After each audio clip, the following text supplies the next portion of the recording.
श्री राधा कृष्ण भगवान की जय। आज इस वीडियो में हम सुनेंगे संपूर्ण श्रीमद् देवी भागवत पुराण की कथा हिंदी में। ये श्रृंखला का ये 21वां प्रवचन, महात्म्य का 5वां अध्याय। अब तक आप लोगों ने सुना होगा, श्री वेदव्यास ने कहा था, जो मनुष्य श्रीमद् देवी भागवत की पुराण की कथा क्षण मात्र भी भक्ति भाव से, श्रद्धा पूर्वक चित्त से सुनता है तो उस मनुष्य की कभी दुर्गति नहीं होती। ये प्रथम अध्याय महात्म्य के 25वें नंबर के श्लोक में श्री वेदव्यास ने कहा। फिर श्री वेदव्यास कहते हैं, जो मनुष्य देवी भागवत पुराण की कथा आधा श्लोक अथवा चौथाई श्लोक प्रतिदिन पढ़ता अथवा सुनता है, तब भी उस मनुष्य की परम गति होती है। ये महात्म्य के 5वें अध्याय के 92वें नंबर के श्लोक में श्री वेदव्यास ने कहा। इसलिए देवी भागवत पुराण की कथा यथाशक्ति यथा श्रद्धा प्रतिदिन क्षण मात्र तो क्षण मात्र भी सुननी चाहिए, अथवा उसका आधा श्लोक अथवा एक चौथाई श्लोक प्रतिदिन पढ़ना अथवा सुनना चाहिए। अस्तु, अब हमने महात्म्य के 5वें अध्याय के 92वें नंबर के श्लोक तक पिछले प्रवचन में ये कथा सुनाई। अब यहाँ से इस अंक में श्रीमद् देवी भागवत महापुराण संपूर्ण कथा हिंदी में, इसका ये 21वां प्रवचन 5वां अध्याय, आज वो अध्याय ये हम संपन्न भी करेंगे और फिर आने वाले प्रवचनों में श्रीमद् देवी भागवत महापुराण के प्रथम अध्याय, प्रथम स्कंद के प्रथम अध्याय से हम ये कथा प्रारंभ करेंगे। आइए अब हम सुनते हैं श्रीमद् देवी भागवत पुराण कथा महात्म्य 5वां अध्याय 93वें श्लोक से कथा सुन रहे हैं। कथा सुनिए। शास्त्र कहता है, स्वयं भगवती जगदम्बा ने इस पुराण को सर्वप्रथम केवल आधे श्लोक में ही प्रकाशित किया। वही बाद में शिष्य प्रशिष्यों के द्वारा देवी भागवत के रूप में विस्तृत कर दिया। गायत्री से बढ़कर न कोई धर्म है, न तप है, न कोई देवता है और न कोई मंत्र ही है। भगवती अपना गुणगान करने वालों की रक्षा करती है, इसी कारण से उन्हें गायत्री कहा जाता है।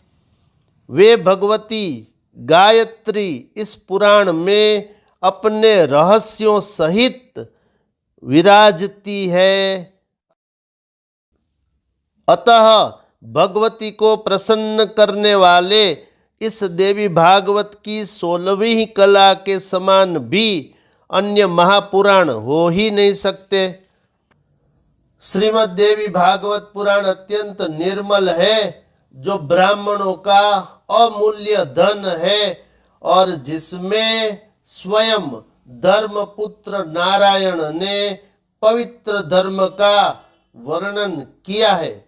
इसमें श्री गायत्री देवी का रहस्य एवं मणिद्वीप का सम्यक वर्णन किया गया है।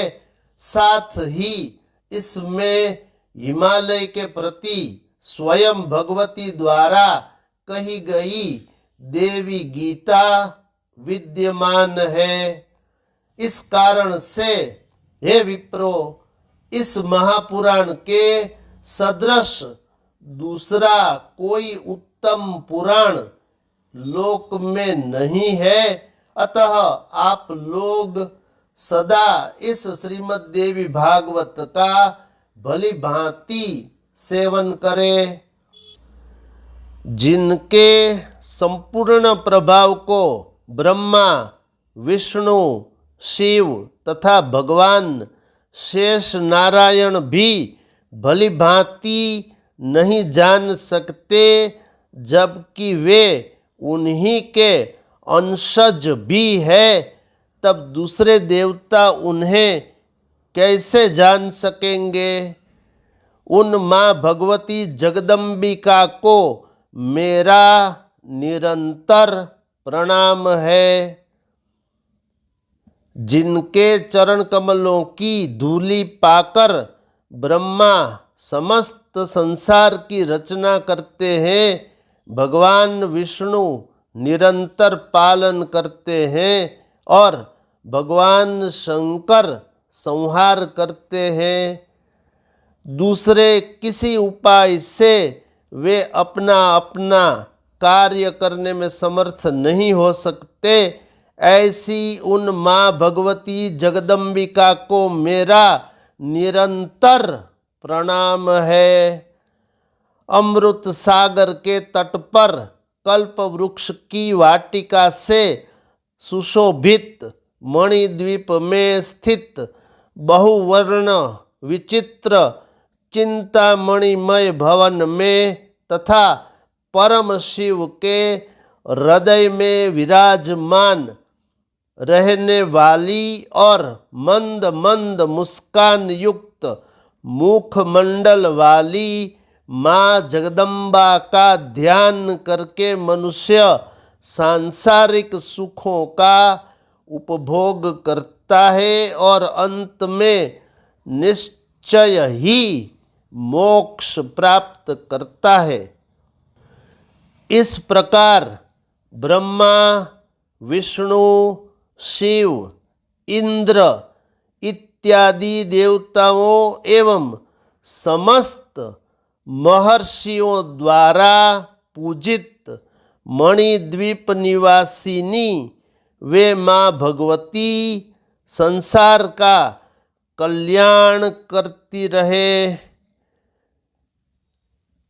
अब ये मैंने आपको महात्म्य का 5वां अध्याय यहाँ संपूर्ण सुना दिया। इस अध्याय में कुल 102 श्लोक है। अस्तु,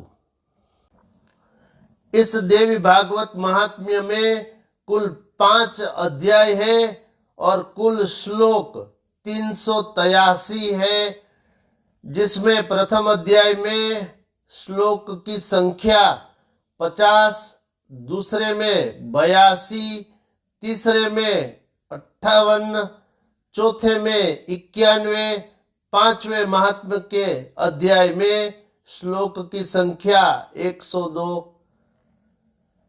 अस्तु, इस वीडियो में इतना ही। ऐसे ही धर्मयुक्त वीडियो को देखने के लिए देखते रहिए मोरे श्याम चैनल। इसे लाइक, शेयर, कमेंट्स, सब्सक्राइब अवश्य करिए। शेष फिर कभी।